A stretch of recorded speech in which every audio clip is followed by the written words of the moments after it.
नमस्कार साथीहरू, Lok Sewa connection YouTube च्यानलमा स्वागत छ। आज म गोरखापत्रमा प्रकाशित महत्त्वपूर्ण समसामयिक विषयवस्तु लिएर उपस्थित भइसकेको छु। प्रश्न नम्बर यस प्रकार रहेको छ। प्रश्न नम्बर 1, बहुक्षेत्रीय प्राविधिक तथा आर्थिक सहयोगका लागि बङ्गालको खाडीको प्रयास बिमस्टेकको 6औं शिखर सम्मेलन कहिले र कहाँ सम्पन्न भएको हो? सन् 2025 अप्रिल 4 ब्याङ्कक, थाइल्यान्ड, जसमा 6 बुँदे प्रस्तावमा समेटिएका विषयहरू रहेका छन्। प्रश्न नम्बर 2, मैनाली कथा सम्मान 2081बाट सम्मानित हुने स्रष्टा को हुन्? कथाकार रत्न कोजु। त्यसै गरी भानु तुलसीदास सम्मान डाक्टर राजेन्द्र बिमलालाई प्रदान गरिएको। प्रश्न नम्बर 3, विश्व ब्याङ्कद्वारा सन् 2025 अप्रिल 3मा सार्वजनिक प्रतिवेदन अनुसार आर्थिक वर्ष 2081-82मा नेपालको आर्थिक वृद्धि दर कति कायम हुने अनुमान छ? 4.5%। प्रश्न नम्बर 4, किराँती प्रथम राजा एलिङहाङ यलम्बरको शाली कहाँ निर्माण गरिएको छ? बुइपा, खोटाङ। प्रश्न नम्बर 5, प्रधानमन्त्री केपी शर्मा ओली थाइल्यान्डको औपचारिक भ्रमण तथा बहुक्षेत्रीय प्राविधिक आर्थिक सहयोगका लागि बङ्गालको खाडीको प्रयास बिमस्टेकको 6औं शिखर सम्मेलनमा सहभागी हुन कहिले थाइल्यान्ड प्रस्थान गर्नुभएको हो? विक्रम सम्वत 2081 चैत्र 19, स्वदेश फिर्ता चैत्र 23 गते। प्रश्न नम्बर 6, नेपाल विद्यापति पुरस्कार कोषले नेपाल विद्यापति मैथिली भाषा साहित्य पुरस्कारबाट कसलाई सम्मानित गर्यो?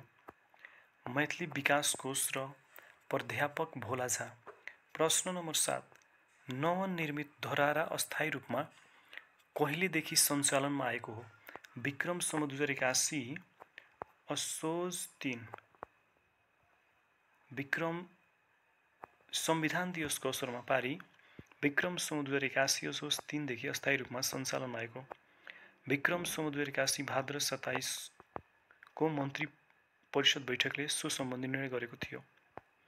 बाहिरबाट हेर्दा पहिलेकै डिजाइनको 11 तला जस्तो देखिने धरहरामा भित्री संरचना 22 तला युक्त छ। प्रश्न नम्बर 8, विश्व स्वास्थ्य दिवस कहिले मनाइन्छ? अप्रिल 7।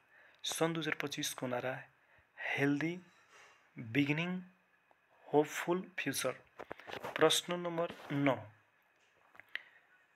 नेपाल राष्ट्र ब्याङ्कको काम मुकायम गर्नको जिम्मेवारी कसलाई दियो? वरिष्ठ डेपुटी गभर्नर नीलम ढुङ्गाना तिमल सेना। विक्रम सम्वत 2081 चैत्र 25मा राष्ट्र ब्याङ्कका गभर्नर महाप्रसाद अधिकारीले विक्रम सम्वत 2081 चैत्र 22 देखि नै बिदा लिइसकेका।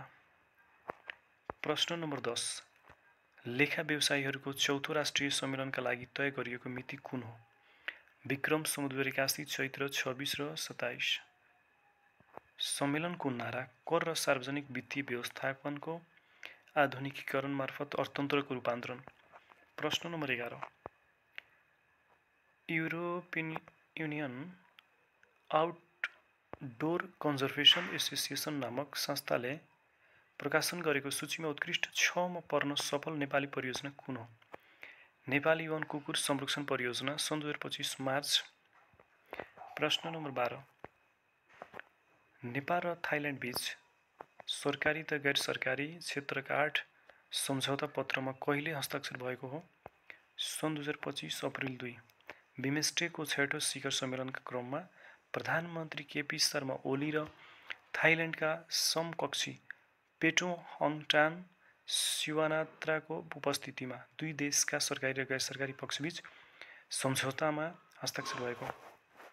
प्रश्न नम्बर 13, लुम्बिनीमा अन्तर्राष्ट्रिय उपकुलपति सम्मेलन कहिले सम्पन्न भएको हो? विक्रम सम्वत 2081 चैत्र 20 र 21।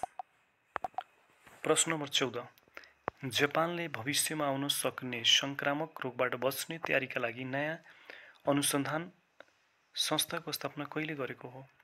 सन् 2025 अप्रिल 1। प्रश्न नम्बर 15, म्यानमारमा 3,500 भन्दा बढी मानिसको ज्यान जाने गरी विनाशकारी भूकम्प कहिले भयो? सन् 2025 मार्च 28 7.9 म्याग्नेट्युड। प्रश्न नम्बर 16 युद्ध विराम सम्झौता भएको करिब 2 महिनापछि इजरायलले गाजामा पुनः आक्रमणको सुरुवात कहिले गरेको हो? सन् 2025 मार्च 18। प्रश्न नम्बर 17 हेमराज पहाडी स्मृति पुरस्कार 2080बाट सम्मानित हुने स्रष्टा को हुन्? साहित्यकार सरूभक्त विक्रम सुमधुर 81 चैत्र। प्रश्न नम्बर 18 लेखक एवं वरिष्ठ पत्रकार भैरव रिसालको निधन कहिले भएको हो? विक्रम सुमधुर 81 चैत्र 24 97 वर्षको उमेरमा। प्रमुख कृति साधुलाई सुली लोग्ने स्वास्नी केही मित्रका चिठी भैरव दाई लगायतका कृति प्रकाशित। प्रश्न नम्बर 19 अन्तर्व्यवस्थापिका सङ्घ आइपियू को दिगो विकास स्थायी समितिमा एसिया प्रशान्त क्षेत्रबाट निर्वाचित हुन सफल व्यक्तित्व को हुनुहुन्छ? डाक्टर अञ्जना साक्य राष्ट्रिय सभा सदस्य सन् 2025।